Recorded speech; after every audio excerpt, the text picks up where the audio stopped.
Queremos convidar agora a distinta senhora Rayane, seu esposo Gabriel Zago.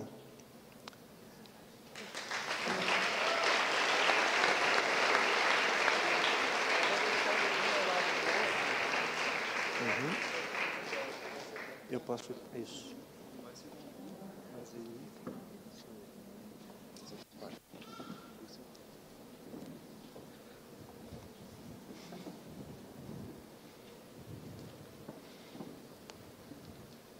A senhora Rayane é bacharel e licenciada em Ciências Biológicas pela Universidade Federal do Espírito Santo, mas escolheu não seguir carreira profissional para se dedicar exclusivamente à família.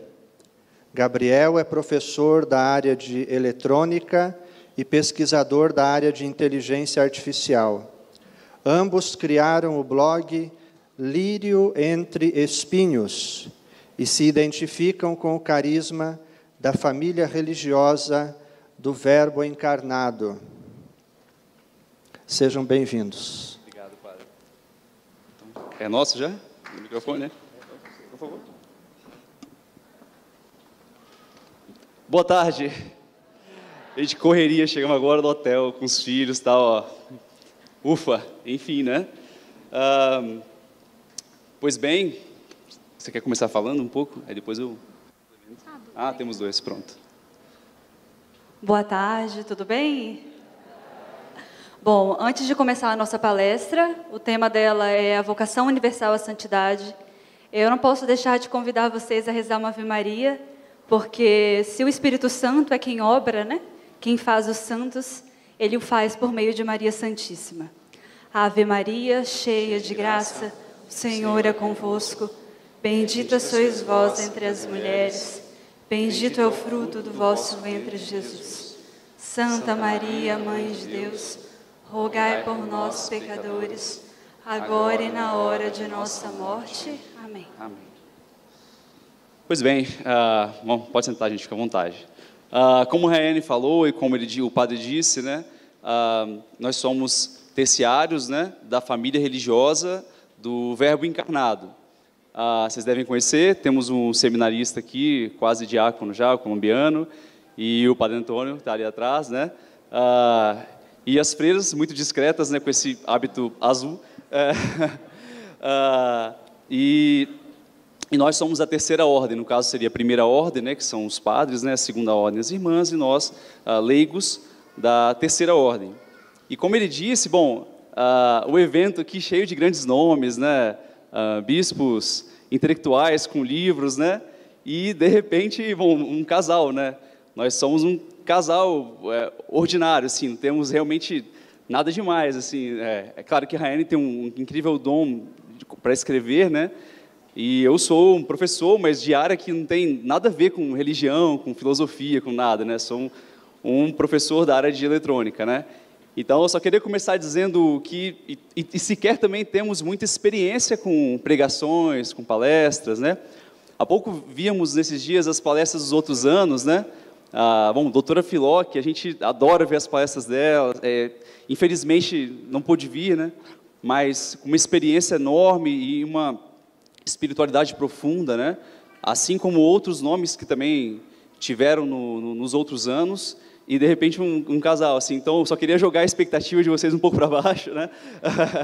Porque, assim, o que a gente falar aqui vai estar ok, né? E depois o padre Antônio pode puxar a nossa orelha se a gente falar alguma besteira, espero que não. Bom, o tema da nossa palestra é a vocação universal à santidade e o estado de vida matrimonial. Na Constituição Dogmática Lumen Gentium, do Concílio Vaticano II, tratou em seu 5º capítulo a respeito dessa vocação de todos à santidade na Igreja, ensinando que todos os cristãos, de qualquer estado ou ordem, são chamados à plenitude da vida cristã e à perfeição da caridade. Agora, no que consiste essa vocação à santidade? E como podemos fazer? O que devemos fazer para ser santos, especialmente dentro da vida matrimonial? Muitas vezes a gente pode se enganar, pensando que a santidade está reservada àqueles que têm condições de abdicar, de deixar para lá, né, os deveres e se dedicar a grandes tempos longos de oração. Mas não é assim. Como ensina São José Maria Escrivá, a santidade grande está em cumprir os deveres pequenos de cada instante. São Francisco de Sales ensinava que os cristãos realizam a comum vocação à santidade de modo específico. Está escrito lá em Gênesis que Deus criou, na criação, Deus mandou as plantas produzir seus frutos, cada uma segundo a sua espécie. E ele também dirige esse mesmo mandamento aos cristãos, que são as plantas vivas da igreja, para que produzam frutos, cada um segundo o seu estado e a sua condição. Então, cada um de nós, ao ser criado, recebe uma razão de ser própria, uma vocação que é estritamente nossa, que está relacionada à nossa personalidade.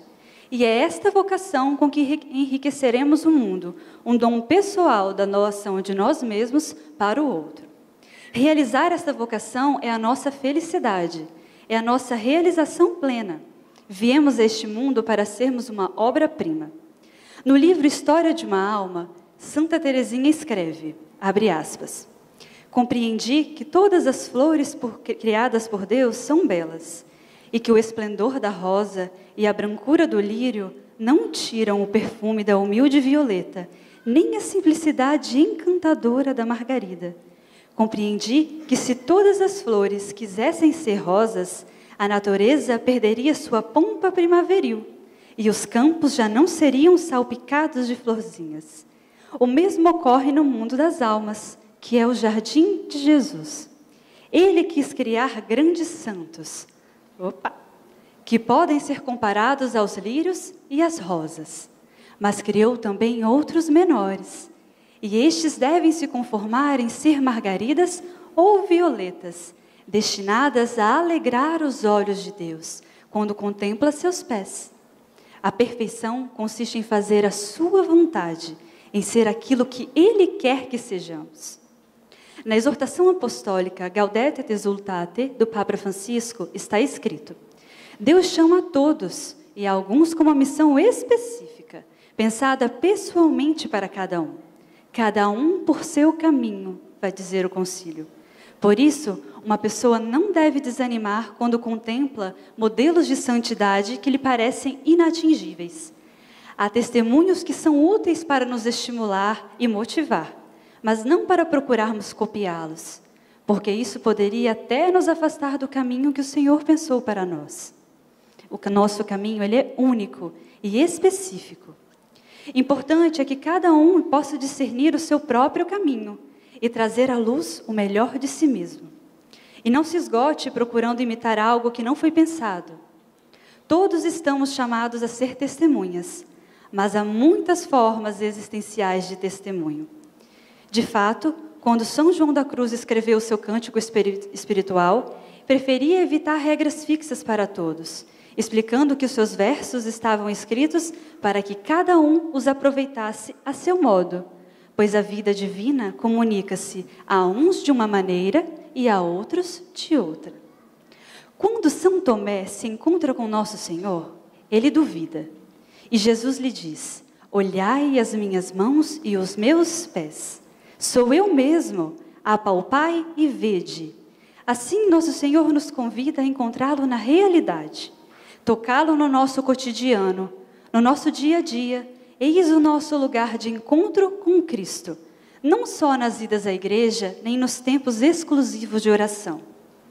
O apalpai e vede nos ordenam a tocar concretamente a nossa realidade e descobrir nela o próprio Cristo. A vontade de Deus se manifesta a todo instante, nos acontecimentos mais simples e ordinários. E santificar-nos é fazer a vontade dele, e não a nossa. O que custa? Não é fácil. O bebê que só chora e quer colo enquanto o almoço precisa ser preparado. O filho mais velho que não dormiu por conta de um resfriado. O marido que quer conversar enquanto a gente separou um tempinho para ler e preparar a palestra. Tudo isso é vontade de Deus que se manifesta. E a nós cabe o nosso fiat, faça-se. Em que Deus me pede neste momento que eu me doe, que eu me saia de mim mesma? Apalpai a realidade e vede que cada uma dessas situações foi disposta pela providência. Não duvidemos, como São Tomé, de que é mesmo nosso Senhor que se esconde no nosso cotidiano. Na mesma narração desse evangelho por São João, está escrito: estando trancadas as portas, veio Jesus e pôs-se no meio deles. Quer dizer, mesmo sem que vejamos, de forma misteriosa, é o próprio Jesus quem se esconde na nossa realidade. Realidade tão particular e pessoal, que pode ser transfigurada a partir do nosso encontro com Deus. Um verdadeiro encontro por sob o véu da realidade. Lavar as louças e tocar o próprio Deus. Trocar as fraldas e encontrar-me com Ele. Só um Deus de amor é capaz de querer encontrar-nos todo o tempo. Ele anseia por nós. No livro Dom de Si, o padre Joseph escreve muito bem a respeito da santidade. Ele vai dizer: ignoramos o modo admirável com que Deus nos aperfeiçoa. Não vemos na nossa pequena existência senão uma série monótona de atos insignificantes, de pequenos sacrifícios, de ocupações tão banais. E é justamente por este meio que Ele forma em nós a sua imagem. Não é pelas grandes cruzes, nem pela perseguição dos maus, que Ele quer santificar-nos nesse momento. É pelos 1000 pormenores da vida de cada dia que o dever nos prescreve. Penso que o ajudo inventando novos meios de santidade, revolvendo a vida dos santos, percorrendo com avidez livros espirituais. No entanto, não é isso que santifica, e sim o dom de mim mesmo, efetuado a cada instante por um ato generoso de amor. Que eu não procure a santidade longe, porque ela me cerca por todos os lados. Precisamos urgentemente redescobrir a santidade no cotidiano. Poucas são as almas chamadas aos feitos extraordinários, e estas, tanto mais extraordinárias, mais ocultas, como Santa Gema Galgani, que é a minha santa de devoção. A maior parte de nós está chamado, como Nossa Senhora, a uma vida escondida, sem brilho, com inúmeras pequenas coisas. Há um mito de que para ser santo é necessário fazer grandes obras. Mas a grande obra da nossa vida é vencer a nós mesmos e nos conformarmos em tudo com a vontade divina. A santidade não é algo difícil, distante ou impossível. Não exige de nós o inalcançável. É uma sequência de pequenos faça-se. É uma progressão de amor, fidelidade nos deveres e sofrimentos diários. Como nos ensina São Francisco de Sales, grandes ocasiões para servir a Deus raramente aparecem, mas as pequenas diariamente nos cercam. Muitas vezes podemos cair no erro de pensar que o marido e os filhos nos atrapalham, principalmente quando o assunto é vida de oração. A verdade é que eles são o meio pelo qual nos santificamos, e não o empecilho. A vocação matrimonial é tão bela, pois como o sacerdócio é uma vocação de vítima. O grande erro é que, olhando por uma perspectiva egoísta, tendemos a nos colocar como vítimas de nós mesmos, ao invés de aprendermos do Divino Cordeiro como ser vítimas. A vocação matrimonial é um chamado contínuo, não só ao esquecimento de si mesmo, mas também à nossa morte. Com os olhos atentos às necessidades do outro, com as mãos sempre postas a servir, o que nos impele e mais cresce em nós é a caridade. A caridade é amor, e ninguém tem maior amor do que aquele que dá a vida pelos seus. Esse é o caminho de santidade no matrimônio, fazer tudo por amor. Por isso, nem o puerpério, nem as crises conjugais, nem a falta de tempo para praticar devoções impede que a alma reze e voe cada vez mais alto para Deus. Não procuremos o que está longe de nós. Deus está perto, no nosso marido, nos nossos filhos, no nosso trabalho, nas pessoas do nosso convívio, na nossa paróquia, na nossa realidade. O matrimônio é uma vocação bela, digna, valorosa e grande. Não é algo que se escolhe por falta de opção, nem que se vive como se a santidade não fosse para nós. como o bom Jesus e todos os santos, independente do modo, somos todos chamados a sermos santos e a fazermos da nossa vida algo grande.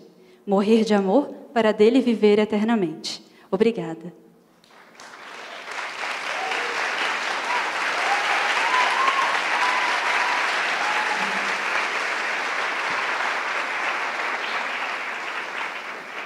Uau, muito bem.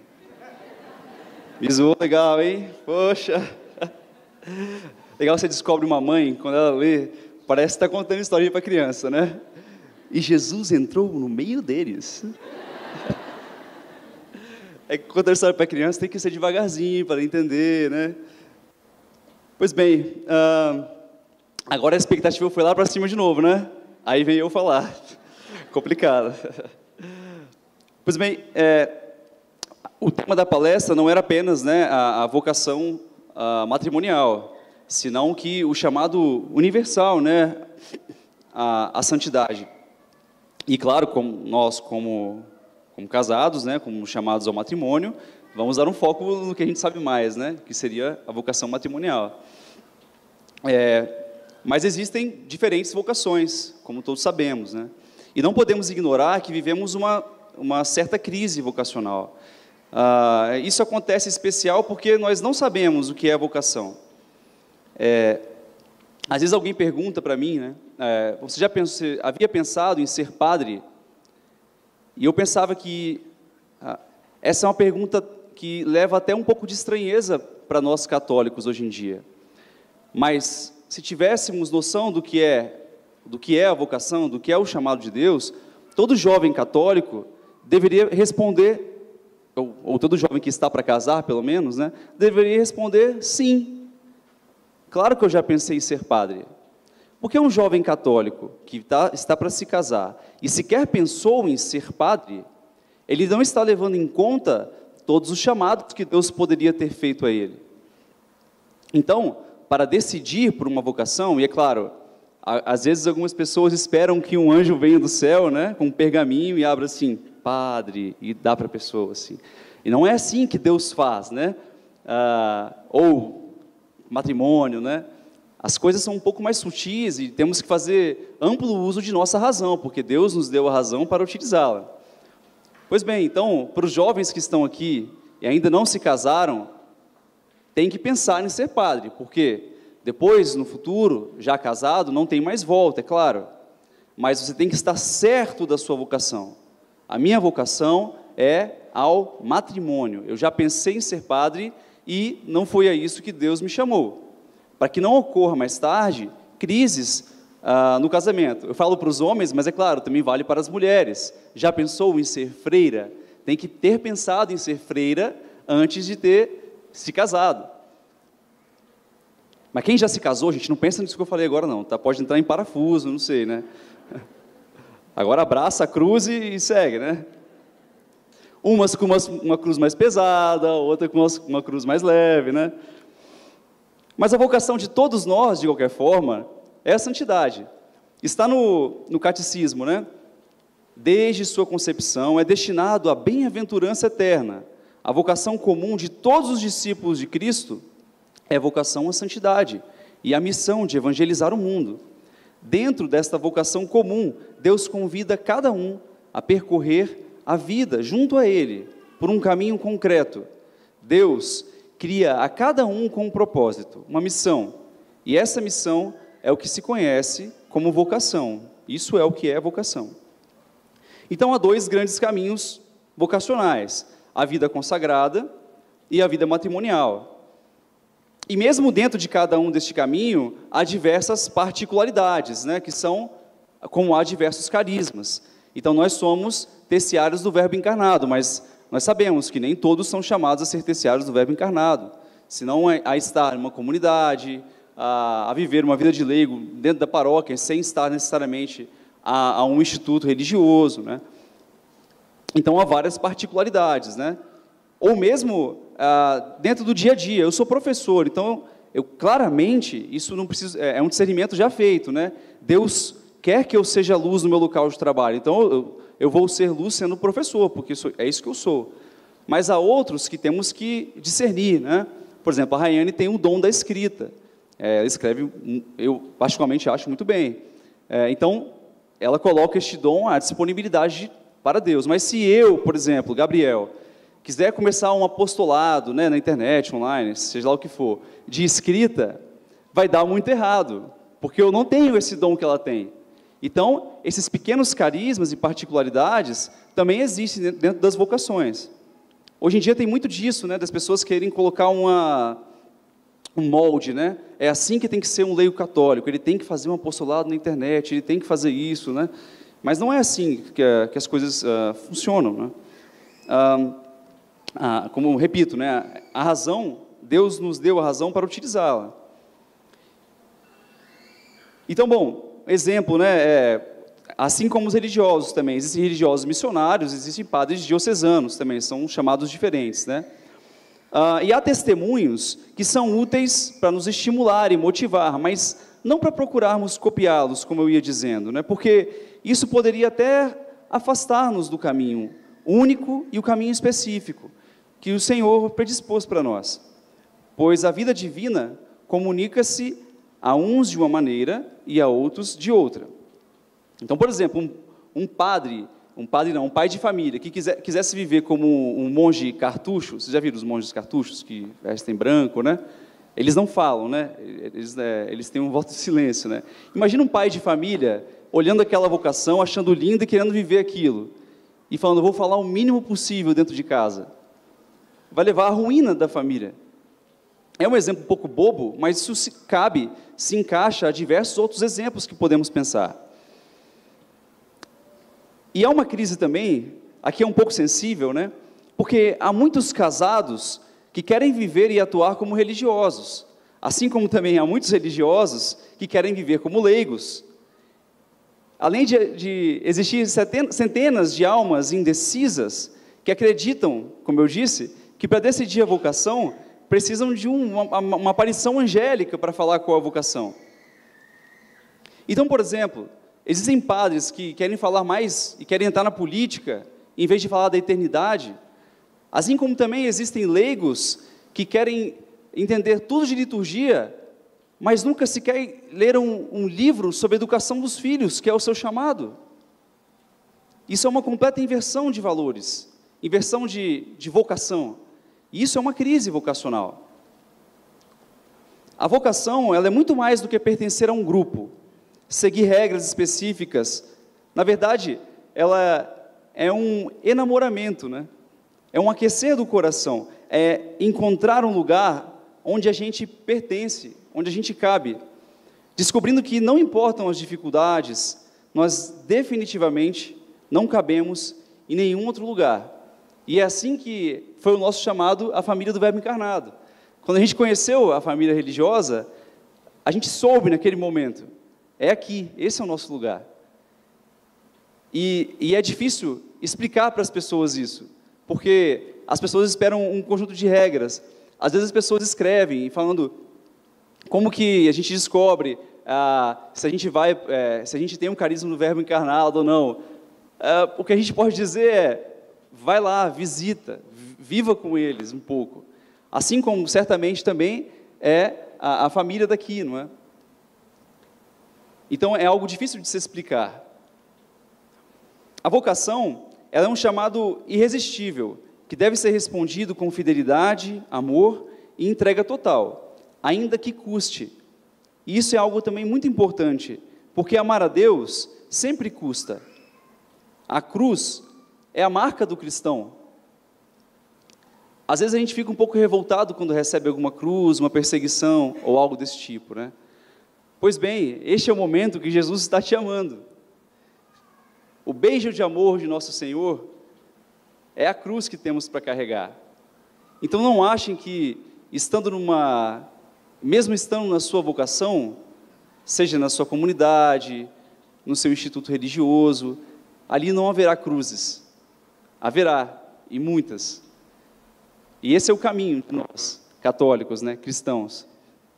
Assim como também é o caminho de nós, pais e mães de família, né? É uma vida com a cruz de cada dia. É um filho doente, é uma dificuldade no casamento, né? É uma doença grave que muitos têm.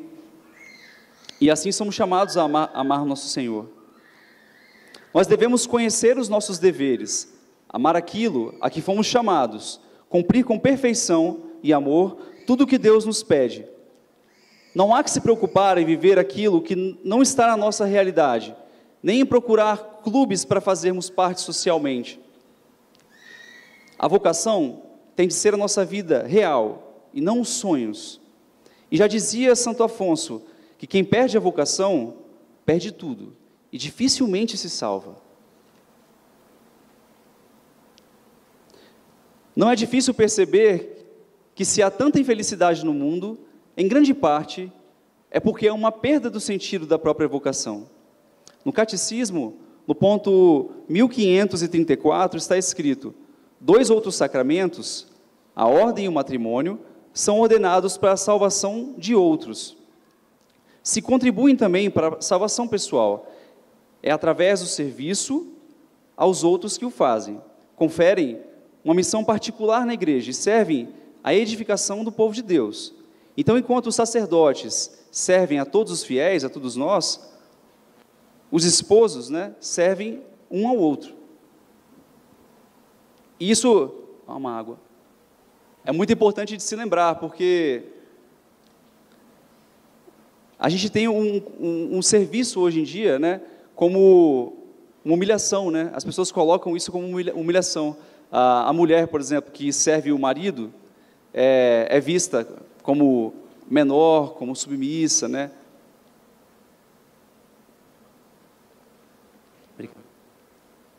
A própria Rayane, por exemplo, como escolheu ser dona de casa, já enfrentou muitas dificuldades no sentido de acharem que ela estava escolhendo algo menor, né? Por isso, né? Muito pelo contrário, né? Assim como também alguns homens confundem, né, a liderança do lar como uma liderança autoritária, né? E mais tarde eu posso falar um pouco mais disso. E é exatamente o contrário, né? Autoridade sim, mas autoritária de forma alguma. Então a família, ela é o principal apostolado do casal. O primeiro bem do matrimônio são os filhos.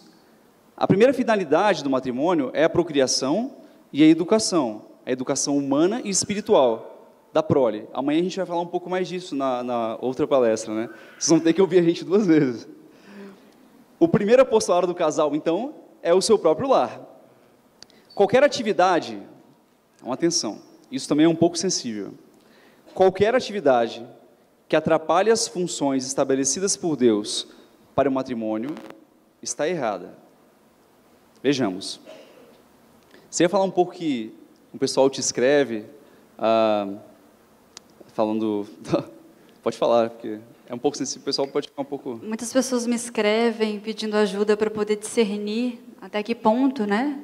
É bom estar ajudando, porque também, como casados, nós também somos chamados a fazer com que Cristo reine na sociedade. Mas isso não pode deixar em prejuízo a nossa vocação em casa, né?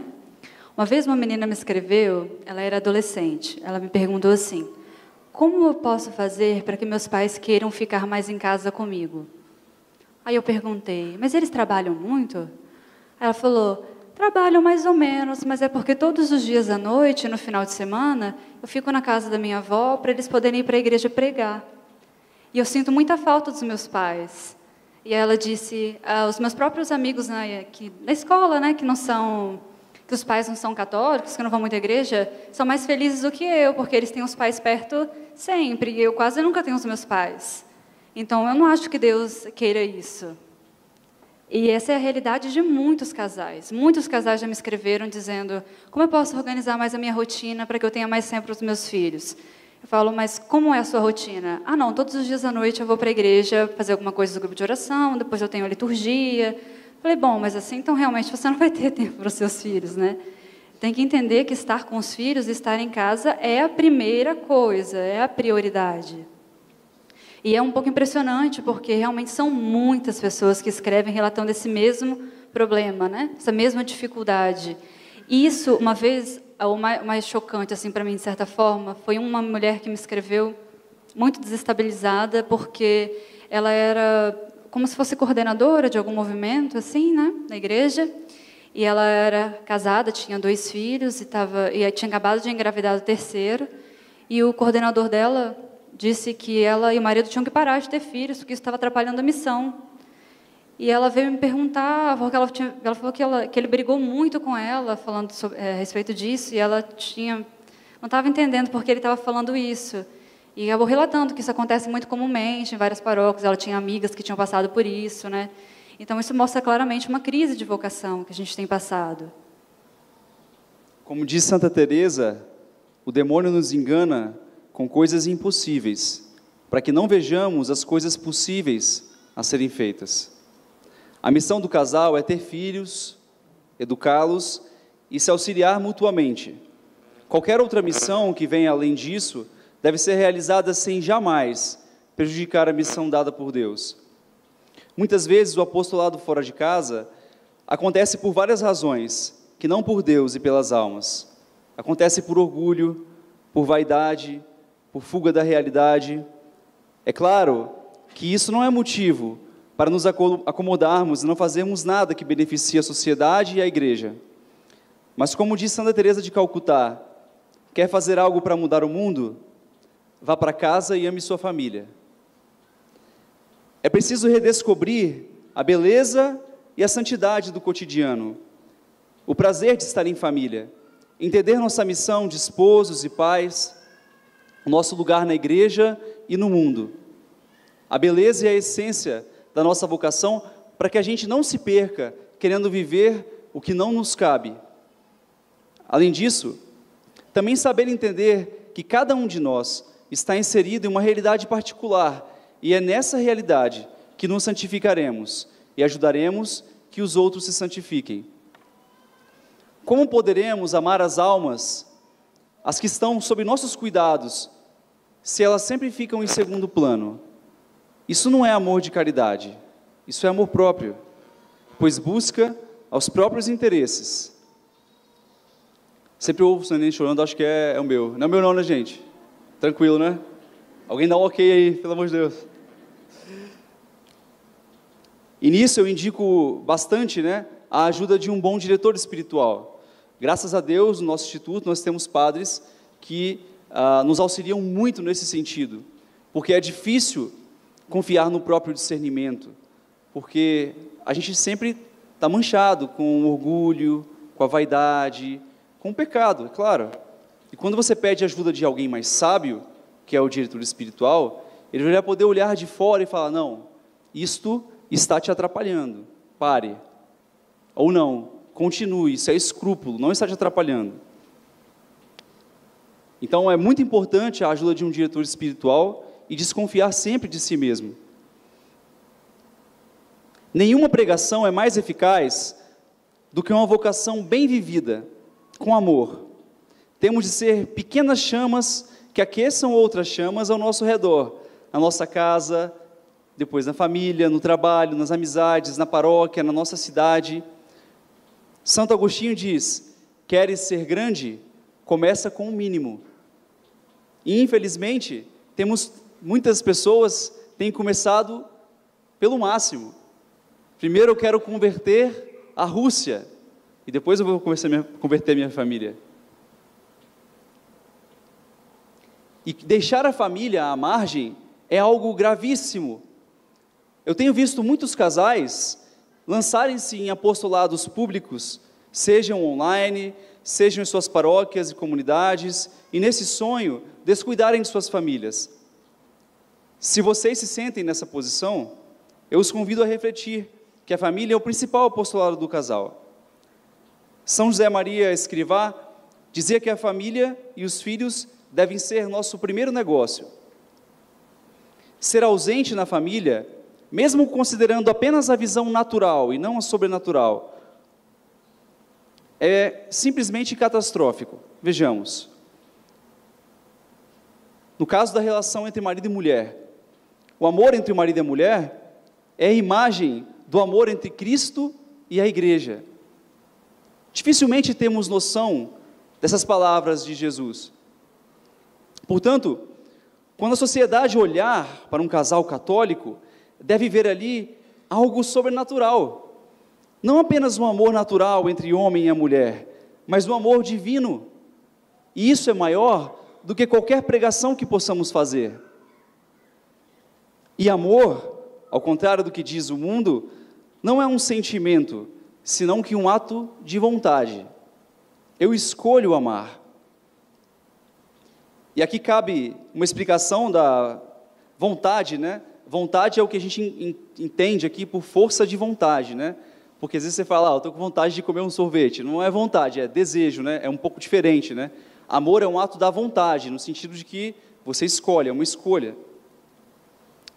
E esse amor, ele requer dedicação, cuidado, afeto, doação de si mesmo, enfim, requer tempo juntos. Um casal que trabalha durante todo o dia e sai toda noite para ir à igreja, mesmo para ir à igreja que é algo bom, mas esse casal não tem tempo um para o outro, para conversar, partilhar as dificuldades, medos, alegrias, atrapalhar o outro quando quer fazer palestra, mesmo isso. Tenham tempo um para o outro. O amor requer tempo. Já para os filhos, as consequências de marginalizá-los também são gravíssimas. A presença dos pais na vida dos filhos, ela é essencial. Eu vou contar uma história que pode parecer até inusitada. Certa vez, na França, fizeram uma pesquisa para verificar a significância dos signos. Signos, sabe? Leão, Áries, sei lá, esses signos aí. Pois bem, descobriram que há um signo, e as pessoas deste signo são mais inteligentes do que as outras. Tinha um QI elevado, mais elevado do que os demais. Era aqueles cujo signo era aquele que elas nasciam no inverno. Mas por quê? Porque eles ficavam mais tempo com os pais nos primeiros meses de vida. Não tinha nada a ver com os astros, tinha a ver com o amor recebido. Isso, contando apenas os primeiros meses de vida, e já dava uma diferença. Imagine para o restante da vida. A ausência ou pouco contato com os pais, ele é extremamente prejudicial às crianças. Há inúmeras pesquisas que mostram que filhos com a ausência dos pais têm maior propensão a entrar para o crime, a usar drogas, a serem delinquentes juvenis, a irem pior na escola, dentre outras diversas consequências negativas. Já as meninas, sem um pai presente, um homem, elas tendem a iniciar a vida sexual mais cedo, a ter mais parceiros sexuais, a usar drogas, dentre outros males. Essas pesquisas são de pessoas são científicas, não são religiosas. Se fossem religiosas, certamente verificariam coisas muito mais assustadoras. É preciso, além de tudo, aprimorar-se como pais e esposos. Nós homens, né, quando somos razoáveis, né, bons, fazemos de tudo para nos aprimorar em nossa profissão, né? Eu quero ser um engenheiro melhor, quero ser um professor melhor, um advogado melhor. As mulheres também, claro. Nos aperfeiçoamos até mesmo em temas de nossa fé, o que é bom, como eu já disse. Contudo, não é essencial.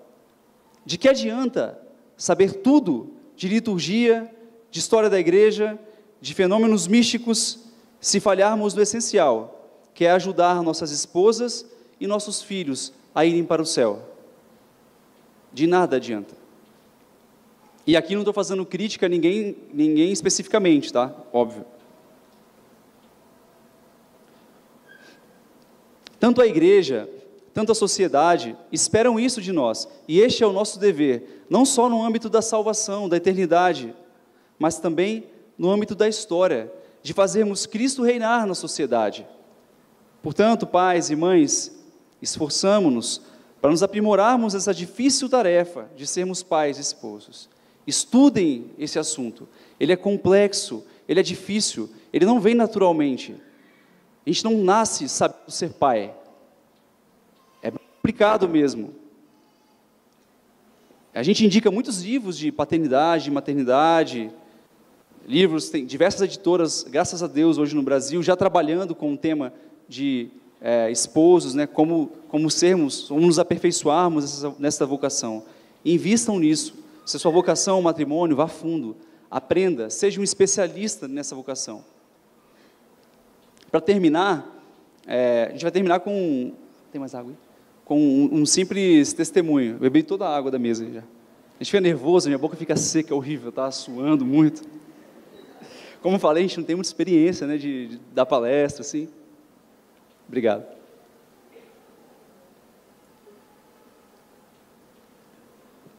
Na última visita que a gente teve do nosso anterior superior provincial, né, o Padre Emílio, agora ele é superior provincial na Argentina, que é o país de fundação do nosso instituto, da nossa família religiosa, na verdade.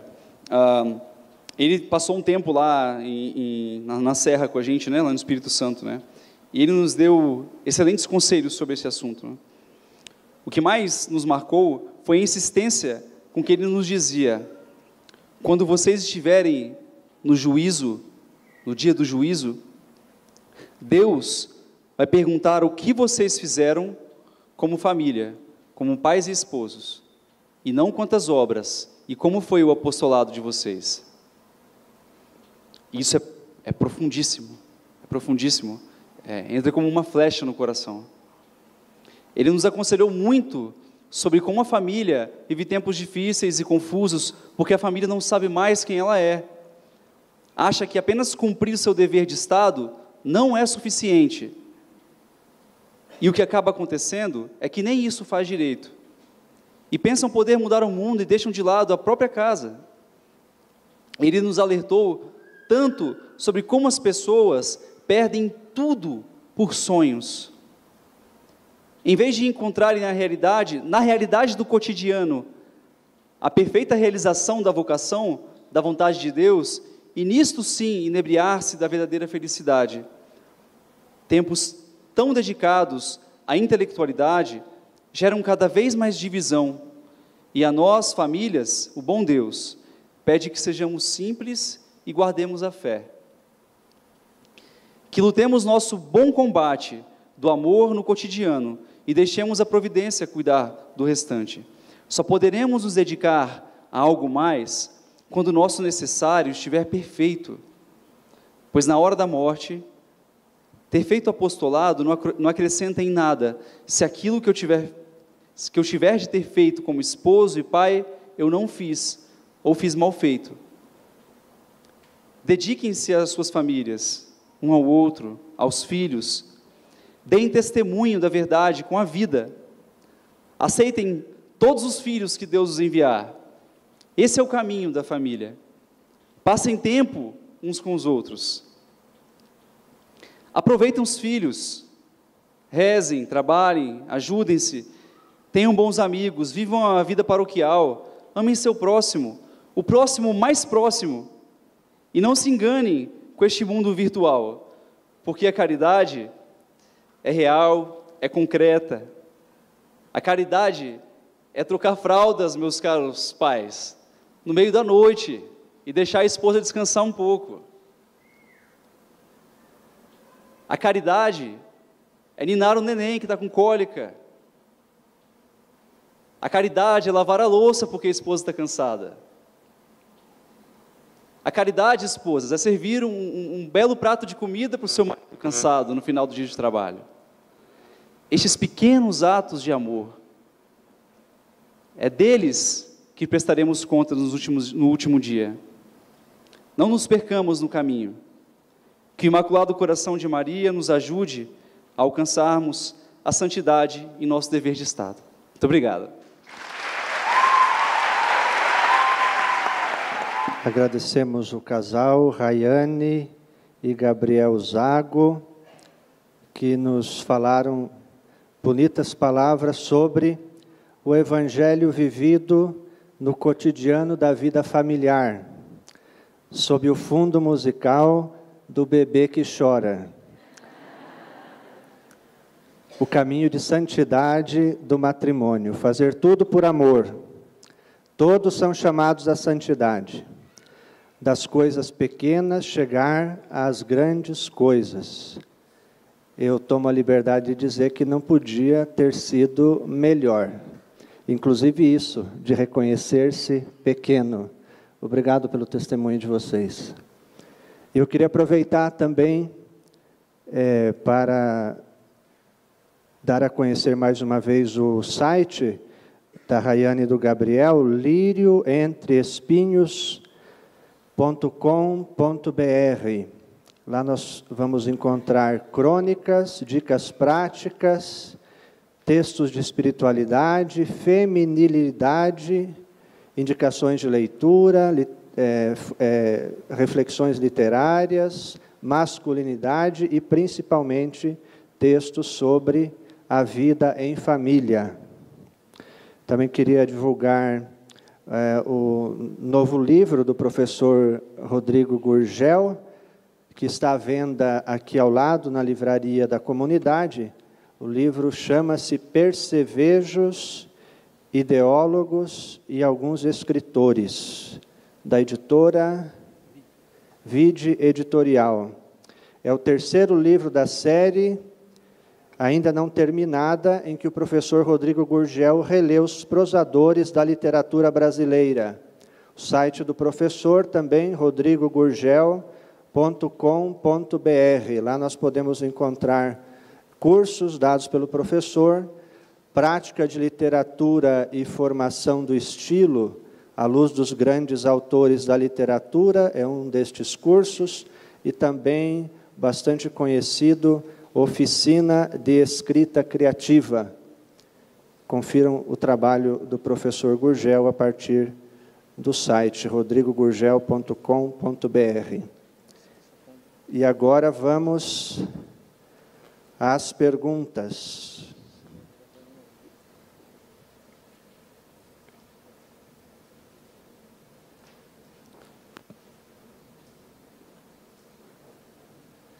Primeira pergunta para o professor Gurgel. Como posso começar na vida literária se não gosto de literatura?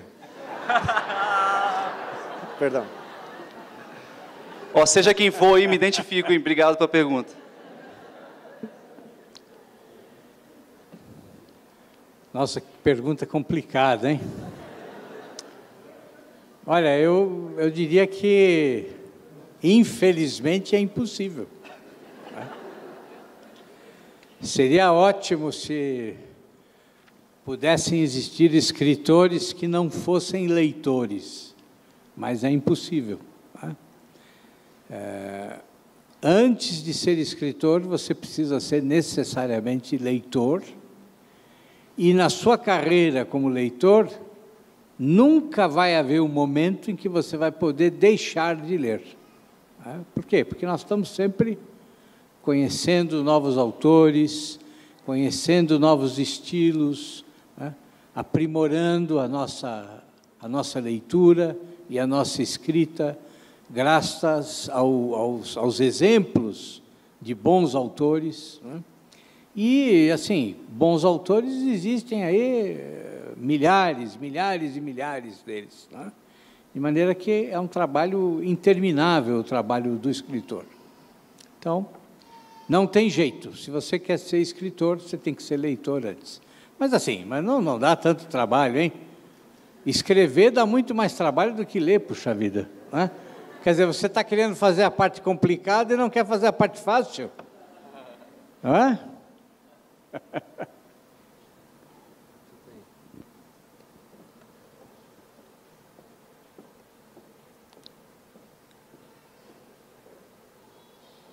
Uma pergunta agora para o casal Rayane e Gabriel. Como foi o passo de vocês na escolha, na decisão para a Rayane ficar em casa?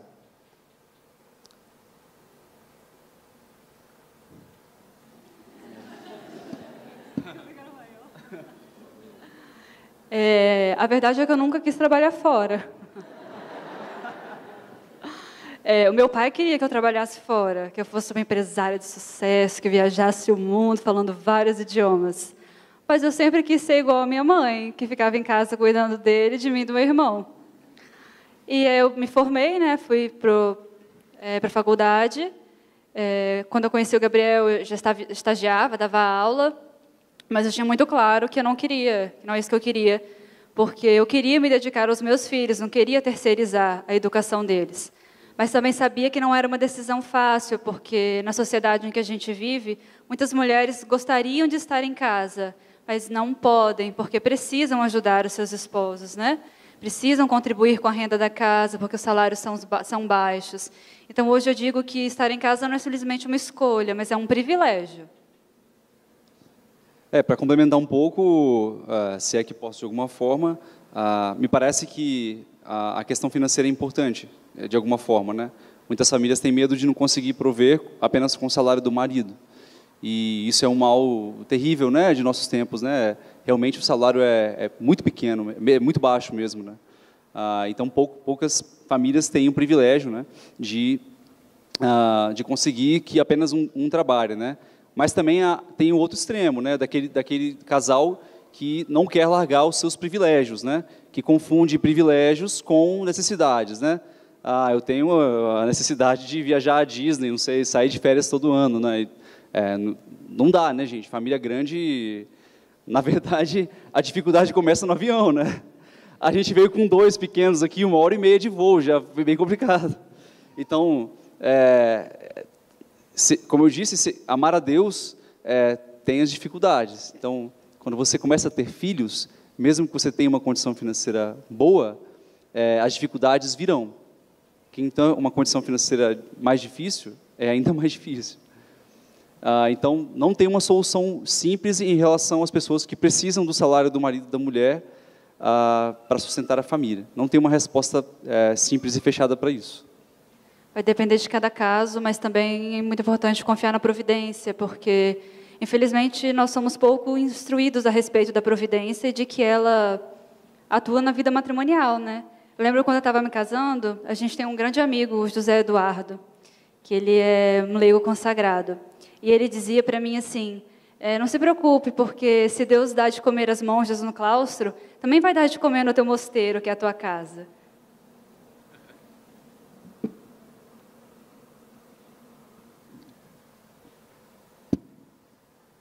Novamente uma pergunta para o casal.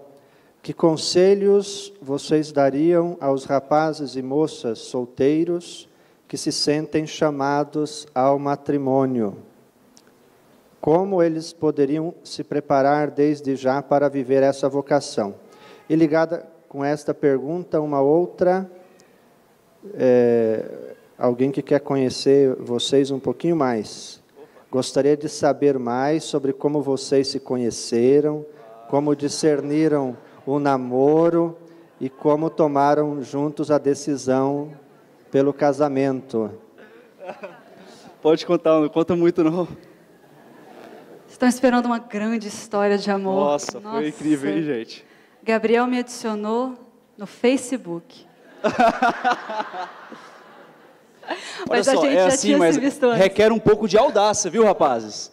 Porque você tem que chamar lá com um jeitinho, pode ser muito para frente, né? Tem dificuldade que os meninos hoje em dia são muito devagar. Então tem que ter um pouco de audácia também. Parece fácil falar pelo Facebook, né? E eu só aceitei porque eu olhei assim, nossa, tem um monte de gente em comum, deve me conhecer. Mas quem é? Não faço ideia. Aí a gente começou a conversar, marcamos de nos encontrar, fomos ao Convento da Penha, né? E ali a gente começou a namorar. Sem muito rolo, não. Mas depois disso, a gente noivou. Nós namoramos quanto tempo? Já nem lembro. Foi muito tempo não, uns 2 anos. A gente noivou. E aí eu passei por uma crise vocacional profunda. Ali, ó. As culpadas estão ali, tá, gente? Eu fiquei com raiva dessas irmãs na época, gente. Não, eu sempre tive a dúvida, né? Mas quando a gente marcou a data do casamento, assim, noivamos, então eu vi que era algo que eu não tinha resolvido com muita clareza e que eu precisava resolver para tomar uma decisão acertada, né? porque lá na frente isso poderia gerar para mim uma frustração. Mas aí eu terminei o noivado, e fui, e fiquei quase de papéis assinados para entrar as servidoras. Mas eu fiz os exercícios espirituais, 15 dias antes. Nos exercícios, eu dizia, quero ser freira, quero ser servidora. E Deus dizia, Muito claro, muito claro. Eu queria uma coisa, mas Deus queria outra, claramente. E quando eu fui falar com o padre, ele falou, realmente, a sua vocação é matrimonial. E aí a gente voltou logo depois, se casou.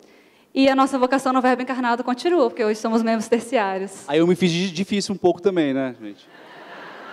Até que ela voltou e eu falei, não. Você quer ser freira? Quer ser freira, né?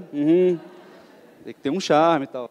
Mas é porque eu entendi que o meu desejo da vocação religiosa não era uma vocação verdadeira, mas era algo baseado no meu orgulho, porque eu queria ser perfeita por ser perfeita.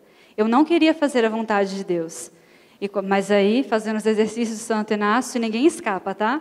Vocês podem fazer, podem procurar lá, a data dos exercícios e fazer. E aí, na palestra das bandeiras, batata.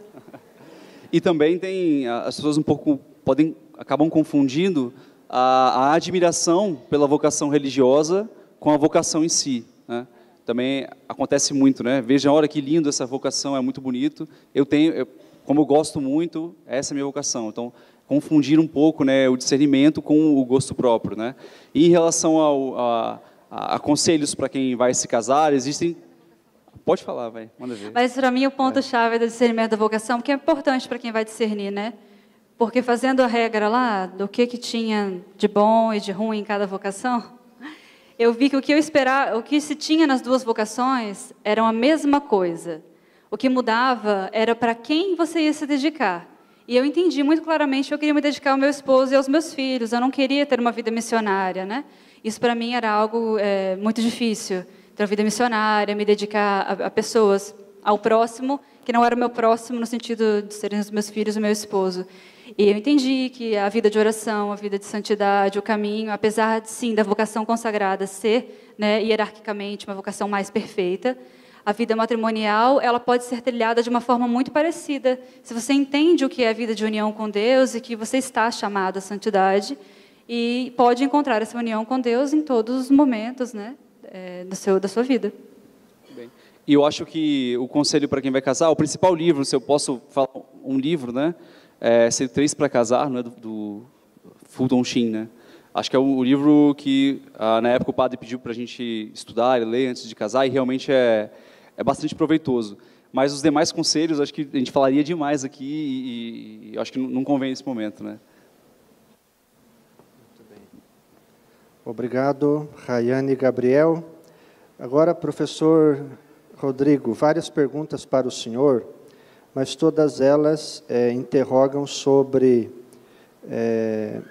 como começar a ler literatura, por onde começar, né?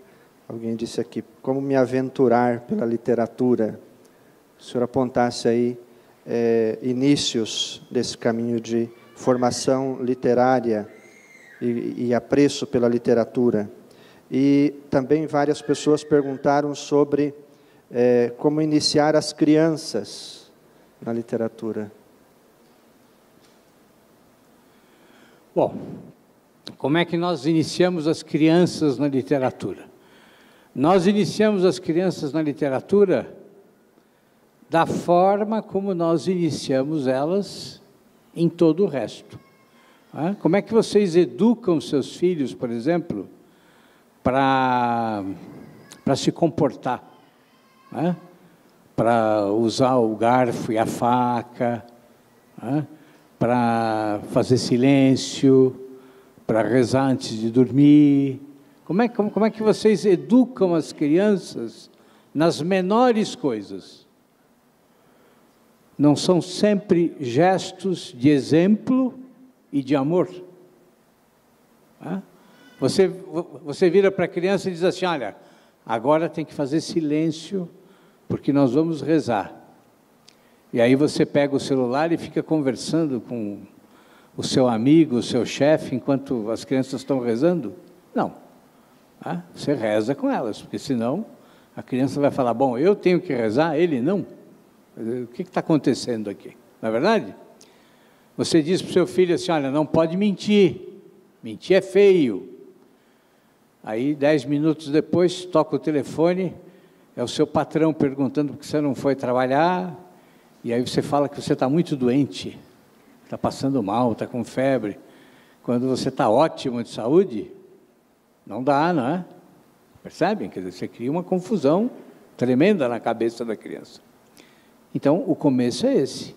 Se as crianças, vivendo com vocês, acompanharem uma vida em que os livros são importantes para os pais, em que a leitura é importante, em que os pais amam os livros, têm uma pequena biblioteca em casa, não precisa ser uma coisa enorme, não, uma pequena estante, em que vocês contam histórias para as crianças, em que vocês, enfim, ensinam a elas, pelo exemplo, o amor aos livros, elas também vão se habituar. E muitas vezes isso acontece até de forma indireta. Eu lembrava, essa semana mesmo, para o meu filho, o tempo em que eu era criança, e meu pai tinha uma enciclopédia, uma biblioteca enorme de livros jurídicos. E uma vez por ano, eu, meu irmão e minha mãe, nós tínhamos que limpar toda aquela biblioteca. E é muito interessante, é isso que eu mais recordo.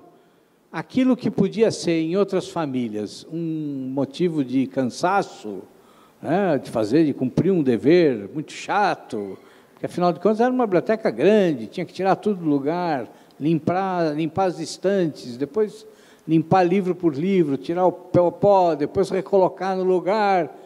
Para nós, aquilo era uma diversão.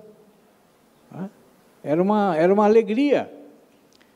E eu lembro até hoje, como era bom, quando meu pai voltava do trabalho à noite, e depois de um dia trabalhando ali naquela biblioteca, ou vários dias, 2, 3 dias limpando tudo, a gente podia mostrar para ele que tudo estava maravilhoso, tudo estava lindo, e como ele ficava feliz. Então, esse foi o meu primeiro contato com os livros. Eu lembro de meu pai, por exemplo, me colocando sobre a escrivaninha em que ele trabalhava. Claro que eu era muito pequenininho, eu não tinha o tamanho que eu tenho hoje. E ele colocava, eu sentava, ele sentava na escrivaninha, ele me colocava sentado, olhando para ele, e ele abria o Tesouro da Juventude, que é uma coleção, acho que deve existir até hoje, abria o Tesouro da Juventude no meu colo e lia para mim, de maneira que eu via as ilustrações todas ao contrário, Mas, assim, é a primeira recordação que eu tenho. Então, o momento da leitura é um momento de intimidade, de carinho, de amor. Todas as boas coisas na nossa vida começam por um gesto de amor. E assim também é a leitura. Também é assim o amor aos livros. E a outra pergunta era sobre como é que você começa a ler, Como é que você, enfim, se você quer começar a ler, então por onde você começa? Bom, você começa pelas boas coisas, E aí você tem que fazer uma rápida pesquisa, Hoje, com os recursos que a internet oferece, você tem muitas referências. Se vocês entrarem no meu site, por exemplo, vocês vão ver que lá tem uma infinidade de textos sobre autores bons, o meu canal do YouTube também. Quer dizer, vocês têm que procurar os melhores livros. E assim, a gente não pode ter medo de ler os autores. A gente acha que porque, não, eu sou jovem, eu nunca li nada, eu vou começar hoje. Então eu preciso começar por um livrinho que seja bem fácil. Quer dizer, eu vou começar lendo a história dos 3 porquinhos, por exemplo. Mas não é assim, não é assim. Se você é alfabetizado, quer dizer, alguma experiência de leitura você já tem. Então, por que não escolher um bom autor? Não precisa ser necessariamente Não precisa começar necessariamente pelos clássicos, né? Não precisa começar lendo Homero, Virgílio, não. Pega um bom autor, pega um livro, por exemplo, do Gustavo Corsão, tá? Que é um autor católico estupendo, escreve maravilhosamente bem e está sendo reeditado agora aqui no Brasil, depois de anos de esquecimento. Tá? Pega um livro do Gustavo Corsão e começa a ler devagar, sem pressa, sem angústia, tá? E vai degustando aquilo devagar. Tem uma dúvida? Vai até o dicionário, tá? Volta sobre as páginas, relê, tá? E depois vai anotando as partes que você achou mais interessantes, mais bonitas, e vai fazendo uma pequena antologia dos trechos que você acha que são formidáveis, que são incríveis, que são interessantes, que despertam a sua curiosidade, né? E vai anotando também os autores a respeito dos quais ele fala. E você vai, então, depois vai lendo esses outros autores, assim você vai gradativamente aumentando o seu círculo de escritores, né? O seu círculo de interesse, né? O começo é esse, não tem nenhum segredo, percebe? Não há... Não é uma caverna escondida que você tem que chegar na frente dela e falar uma palavra mágica para ela abrir. Não, está tudo à mão, tudo é simples. Tá? Se você nunca leu, se você não está habituado à leitura, é fácil. Você pega o livro, abre e começa. Tá? Na língua que você fala. As palavras estão lá. Um pouco de dificuldade vai existir, claro. Mas nada nessa vida é fácil, não é verdade? Se você nunca cozinhou, e amanhã você quiser fazer uma panela de arroz, que é a coisa mais banal que existe, tem uma receita, não tem? Você precisa aprender essa receita com alguém, e precisa colocar ela em prática. A primeira vez vai ficar um horror, a segunda também, na terceira, aí depende de cada um, né?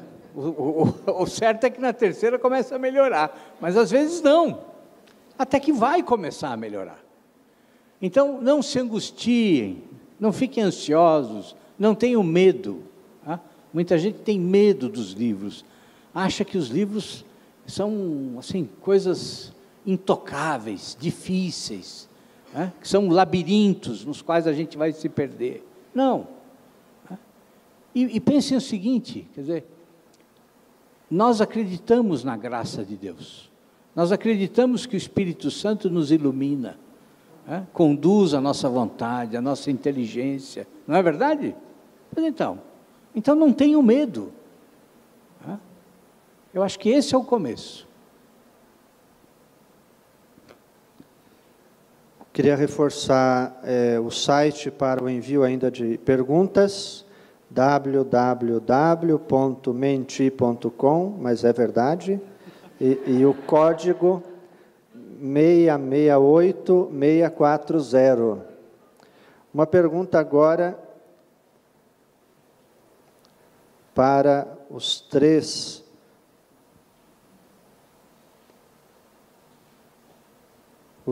palestrantes. Estão pedindo um testemunho para a Rayane, o Gabriel e o professor Rodrigo, um testemunho sobre a vida literária na família. Começamos pelo casal, professor. Claro. Primeiramente, eu gostaria de agradecer ao professor, especialmente por este relato que acabou de fazer da memória com seu pai, porque para mim um grande estímulo como pai de levar memórias tão boas para os meus filhos, né? E realmente, quando o senhor falava, eu imaginava, né, ele no futuro dizendo que se lembrava do pai dessa forma. E complementando, né, a pergunta, respondendo a pergunta, é justo algo dessa forma que fazemos com nossa família. É claro que é apenas um testemunho, né, que é o correto, o ideal a se fazer. Mas a Rayane lê para as crianças, né, durante o dia, algumas vezes, e à noite, como a Isabel ainda é um bebê, ela dorme primeiro e eu leio para o Bento, né, que é um pouco maior, Mas é claro que cada filho tem uma disposição diferente para a leitura, né? O Bento, desde muito novinho, adorava olhar para os livros, e eu lia para ele, ele ficava olhando com grande atenção. Até hoje em dia, né? Ele adora que eu leia para ele. Já a Isabel é um pouco mais difícil, é muito explosiva, não consegue ficar parada e corre para lá e para cá. Mas ainda assim, quando tem filhos assim, continue a leitura, mesmo que ele esteja correndo de um lado para o outro na sala, que vai ouvindo e vai assimilando, né? Aquilo ali, é claro que são leituras muito simples, né? São leituras de livros infantis, e o Bento agora com 3 anos, já começamos algumas leituras sem imagens que chamem atenção, e ele já consegue entender. E, bom, o pai, ao final de cada parágrafo, é bom voltar e perguntar para ele o que aconteceu naquele parágrafo. Então, ele vai tentando entender melhor, se esforçando mais a cada dia para entender o que está sendo dito, né? Mas, particularmente, o Bento adora. Então, o dia que ele faz algo muito terrível, o castigo maior é tirar a historinha da noite. Então, ele fica muito chateado quando perde a historinha. Então, parece que estamos no caminho correto, né? Graças a Deus. Eu tenho uma memória muito parecida com a do professor também, da minha infância, porque eu lembro que a primeira vez que eu li, eu estava sentada na sala com os meus pais e eles estavam lendo revista. E eu li a primeira vez e eles ficaram tão felizes porque agora eu poderia ler junto com eles. Mas eu sou de uma criação muito simples, os meus pais nunca leram muito, mas lá em casa sempre tinha um livro ou outro quando eles conseguiam comprar. E eles gostavam, né, de sentar. A gente tinha esse momento que sentava juntos e eu folheava meus livros, eles liam livros deles, né?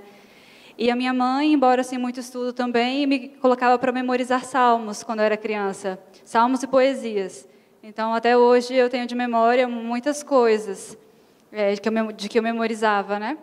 E isso são coisas que a gente aplica com o Bento depois, hoje casada, que eu fui estudar, ver como isso era importante, entendi que minha mãe fazia pela intuição, mas que são coisas tão importantes. Então, nós damos, sempre demos muita prioridade à leitura em voz alta com as crianças. O Bento, a gente começou desde quando ele estava na barriga, fazia leitura, não por eles entenderem algo, mas pelo ritmo, né, da leitura, que é diferente. Depois, pela calma da voz materna, que vai acalmando mesmo a criança. O momento juntos, né? Essa memória afetiva que vai ficando. Então, o livro ele não se torna apenas algo que eu pego para estudar. Não, tem uma memória afetiva relacionada à leitura, né? É algo que eu gosto de fazer com os meus pais, é algo que me dá prazer, é algo que traz algo bom, né? E isso lá na frente vai fazer com que eles tenham uma tendência maior de serem bons leitores.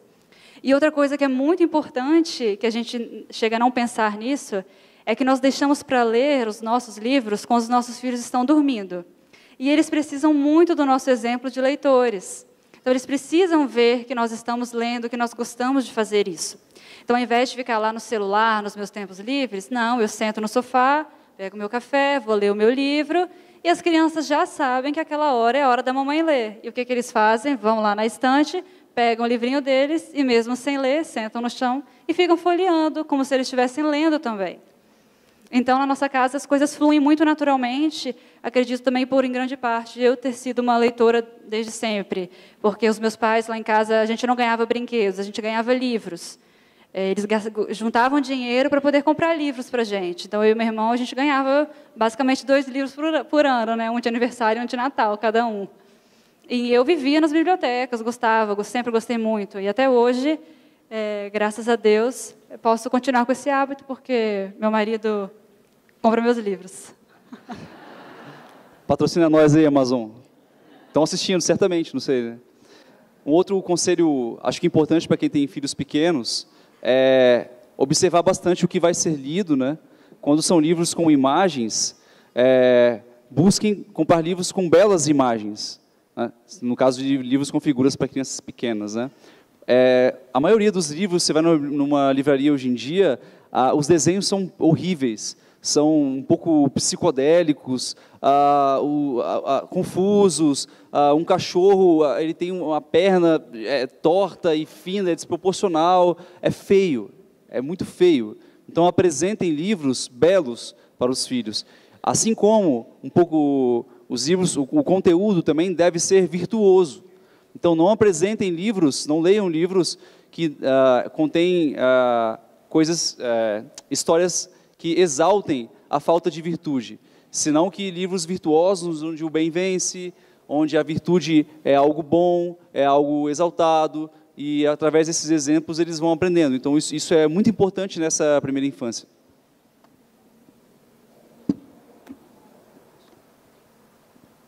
Um testemunho, né? Bom, então assim, vou contar uma historinha para vocês sobre o meu filho, né? Eu tenho um filho que está com 26 anos, e eu não sei se vocês sabem, né? Mas eu fiquei 30 anos afastado da igreja. E nesses 30 anos, então, tive um casamento, que não foi um casamento religioso. Desse casamento nasceu meu filho, que hoje está com 26 anos. E o meu filho ficou muitos anos afastado de mim, por uma série de questões, né?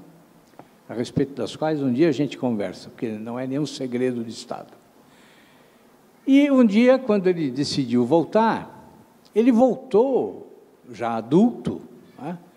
Impregnado de todas as ideias absurdas e erradas que vocês possam imaginar, né? Todos esses discursos cheios de lugares comuns que a gente encontra, né? Então, essas feministas que dizem que o corpo é meu e eu faço as minhas regras, né?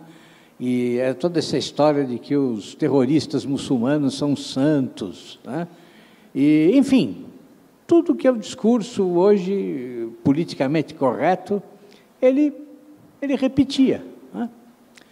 Então, assim, quando ele chegou, quer dizer, primeiro, eu já tinha retornado para a igreja, né? E é claro que, assim, os nossos valores eram completamente diferentes, né? Então, qual seria a primeira atitude, né, que o pai pensaria em tomar? Não, eu tenho que, né, mudar a cabeça do meu filho, ele não pode pensar assim. Está errado, é um absurdo, né? Ele tem que ser católico, não pode ser desse jeito. Mas eu fiz diferente, né? Nós conversávamos longamente, às vezes horas, não imagine, anos nós ficamos separados. Então ele praticamente nem me conhecia direito. Nós conversávamos durante horas, e ele ficava repetindo aquelas coisas todas que ele tinha aprendido com a mãe, né? E eu dizia para ele, olha, está certo, né? É uma forma de pensar. Mas assim, você já estudou sobre o assunto? Né? Então, por exemplo, essa coisa de meu corpo, minhas regras, né? Essa coisa de que o aborto é um direito da mulher, tudo. Mas você foi investigar a fundo o que é o aborto? Você foi estudar o assunto? Você foi ver o que é toda a indústria que existe em torno da prática do aborto? Né? Você sabia que tem indústrias de cosméticos que usam fetos? Você sabia? Aí eu comecei a contar algumas coisas para ele, né? Mas assim, com muita paciência, com muito amor, né? E o que ele fazia? Ele ia estudar, ele ia investigar. Então, o dia passava, né? Eu passava assim na frente do computador e estava lá um monte de sites abertos sobre a questão do aborto, né? E assim, cada assunto, cada tema, cada chavão que ele repetia, eu disse, olha, mas você já viu isso daqui? E dava um livro para ele, né? E mostrava um site, e dizia assim, olha, tem pessoas que pensam de uma maneira diferente, né? Você já avaliou essa questão? Você já pensou essa questão? Bom, e assim foi, gradativamente, né? Quer dizer, o tempo passou, ele foi fazer antropologia, se formou antropólogo, né?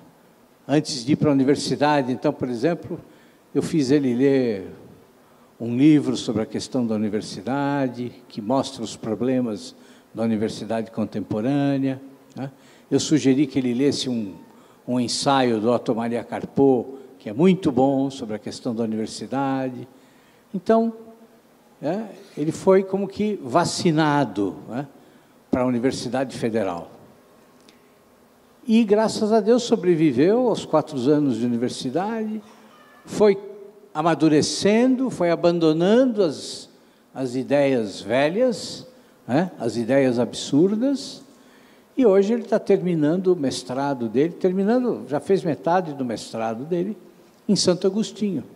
Vai ser seu companheiro, padre. E assim, não sei se eu posso contar isso, né? Posso contar, né?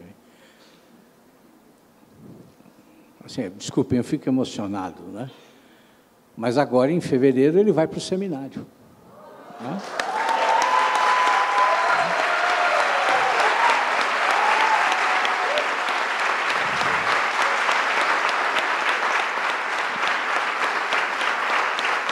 Pois é. Então, percebem? Mas assim, entre o retorno dele para a convivência comigo, até o dia de hoje, se passaram, o quê? 8 anos? 8 anos. Então, assim, 8 anos de paciência, de amor, de carinho. Eu não sou um exemplo, de jeito nenhum. Não estou dizendo que eu fui o autor de tudo.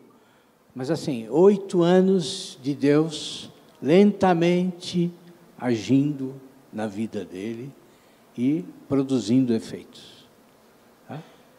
E qual foi o instrumento para tudo isso, em grande parte, além do amor? Foram os livros, foram as informações corretas, foram as boas leituras. Então, acho que é o melhor testemunho que eu podia dar. Muito obrigado, professor. Muito obrigado ao casal Rayane e Gabriel. Agora vamos chamar os nossos distintos mestres de cerimônia para darem continuidade.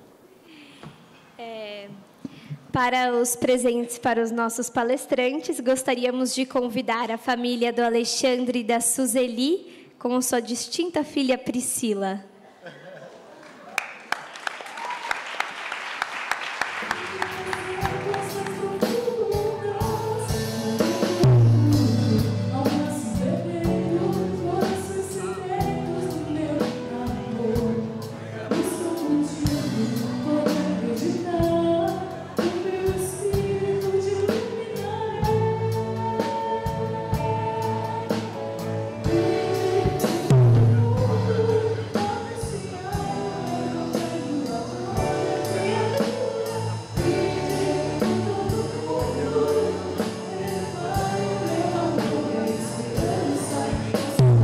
Convidamos a Mimi para se juntar à foto ao lado de seu esposo.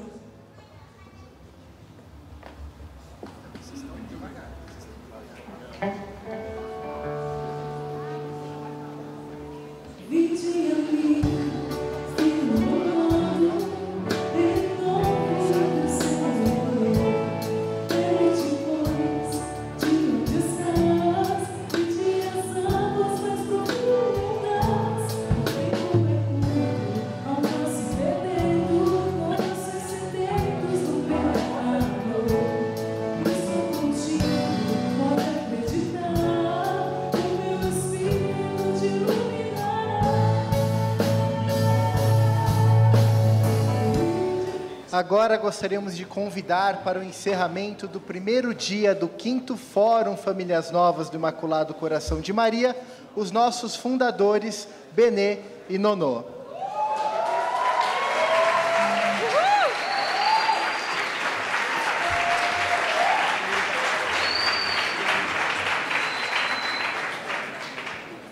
Antes de encerrar, eu só queria contar um negocinho, que eu achei muito curioso.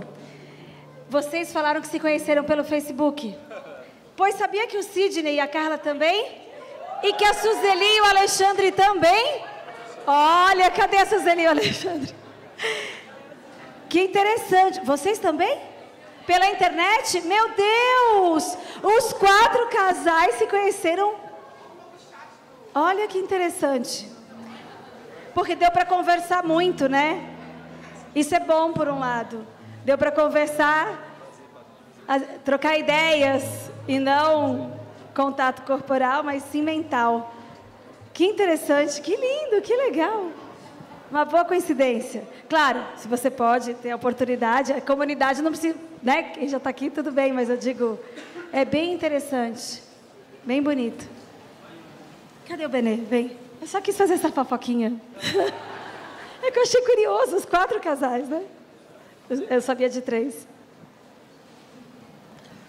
Bem, chegamos no nosso encerramento de um dia muitíssimo rico.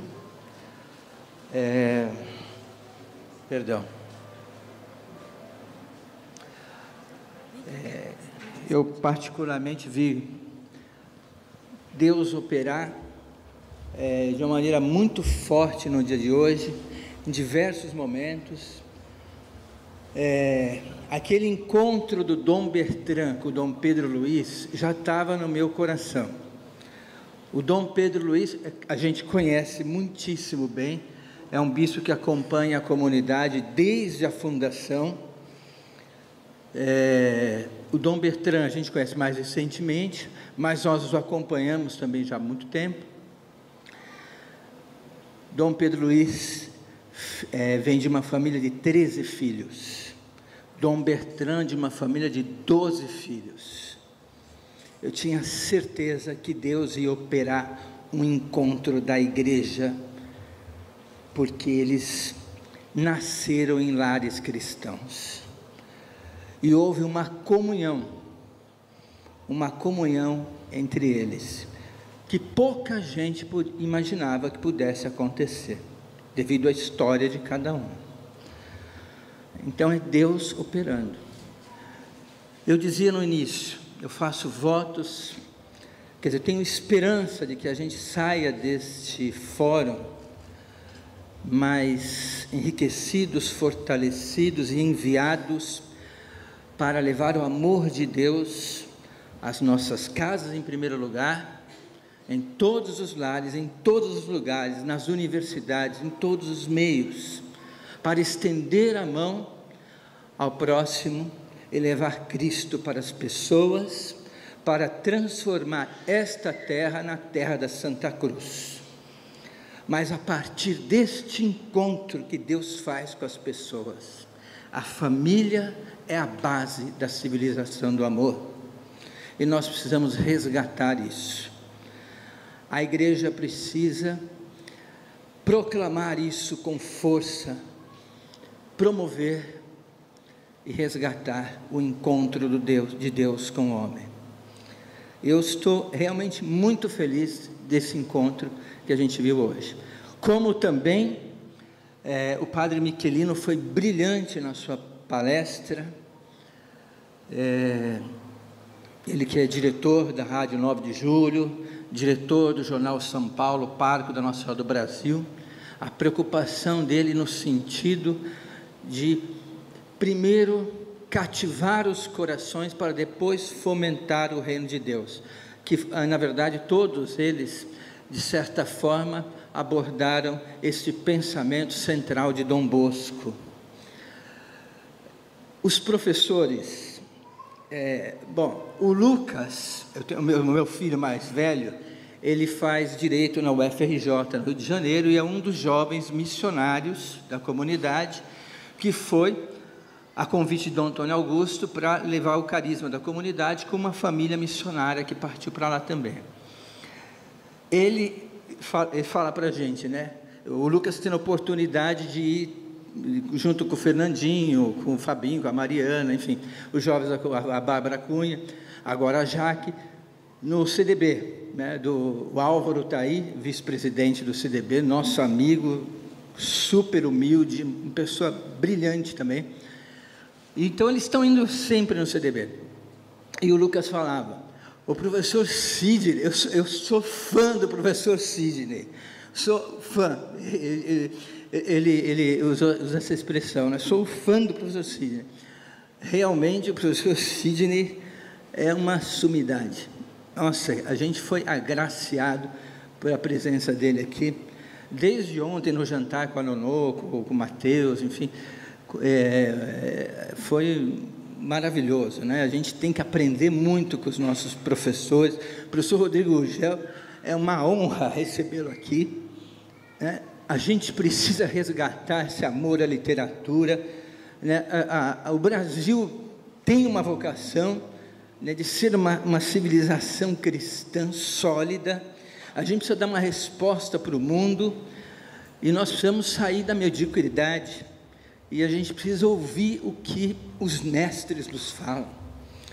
A Rayane, bom, Dom Antônio Augusto, eu vou dispensar comentários. Dom Antônio Augusto, ele é pai da comunidade também, a gente faz vigília com ele, ele nos ensina a rezar, ele nos ensina a viver, enfim, foi extraordinário. A Rayane a gente acompanha pelo blog, né, dela, o Lírios Entre Espinhos, né? Bom, o que ela escreve é simplesmente extraordinário, né? E eu fico muito grato de ver a união dos carismas aqui, sabe? Ela é da ordem terciária do Verbo encarnado, mas ela ensina muito a comunidade de Famílias Novas, muito. Boa parte das formações que nós demos esse ano para a comunidade, nós extraímos do blog dela, né? E é uma grata surpresa, é um presente de Deus, melhor dizendo, ter conhecido ela aqui hoje, né? Amanhã ela vai estar conosco de novo, como foi no fórum passado, a Déia Utiba, ou a doutora Filó, enfim, vários carismas, abordando a questão da evangelização em diversos aspectos, bispos, padres muito devotos, professores, missionários de outros carismas, inclusive. Reitero, a igreja é isso. O Espírito Santo edifica a sua igreja dessa forma, e a gente tem que beber da fonte da igreja. Amanhã tem mais. Amanhã nós vamos receber a doutora Ângela Gandra Martins, secretária nacional da família, número 2 do Ministério da Família, católica de missa diária. Quem pensa a família no governo federal é uma católica de missa diária, estará conosco. A deputada Cristonieto, conheci a deputada Cristonieto quando ela era candidata, ela era professora de crisma da Maria Cecília, que é uma jovem da comunidade no Rio, né? E participava do CDB. Você candidata a deputada federal. Ela me falou isso na escada na escadaria da Candelária. A gente estava fazendo um manifesto em defesa da vida, e de repente aparece a professora Maria Cecília querendo ser deputada. O Álvaro todo esperançoso, o Bruno. Eu falei, não é possível. Eu falei, bom, vamos ver, né? E que surpresa, que trovão que a Cristonieto vai estar conosco amanhã. Jamais, em todos esses anos, eu realmente hesitei trazer políticos para a comunidade.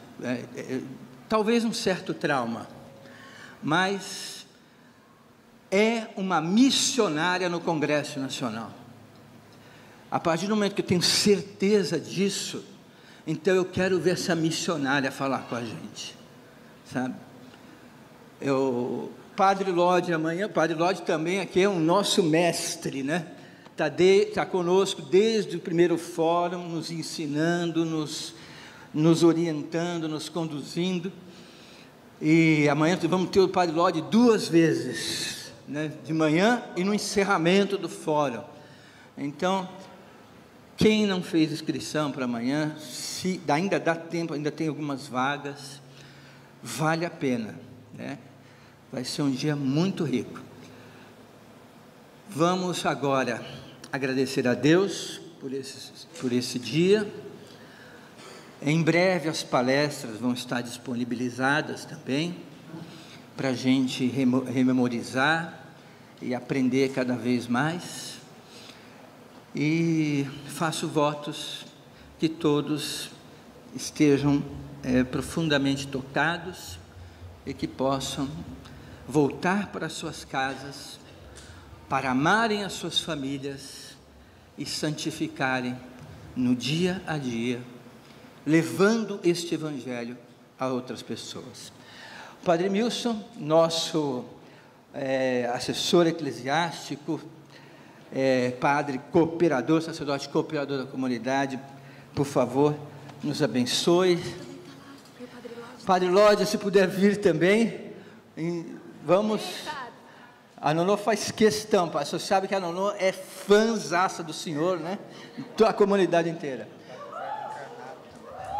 E tem um padre Antônio, que eu conheci lá no aniversário do Dom José Negri, né? É um padre também que tem uma força interior que me surpreende. 3 sacerdotes para encerrar o nosso dia.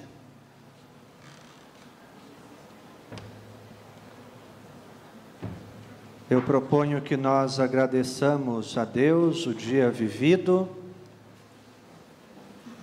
por meio das mãos da Virgem Santíssima, famílias novas do Imaculado Coração de Maria. Então vamos cantar. Salve Regina, Mater Misericordiae, vita dulcedo, espes nostra salve.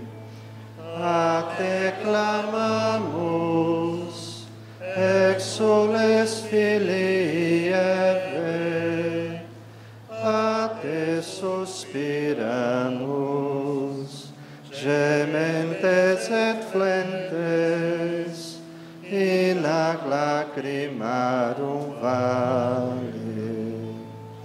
Eia ergo, advocata nostra, illos tuos misericordes oculos ad nos converte. Et Iesu, benedictum fructum ventris tui, nobis post hoc exilium ostende. O clemens, o pia, o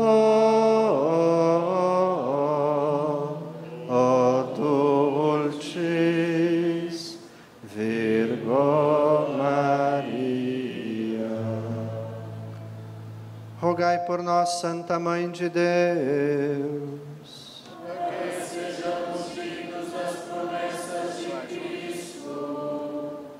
o Senhor esteja convosco. Pela intercessão de Nossa Senhora de Fátima, abençoe-vos Deus Todo-Poderoso, Pai e Filho e Espírito Santo. Amém. Uma boa noite, um bom descanso e até amanhã.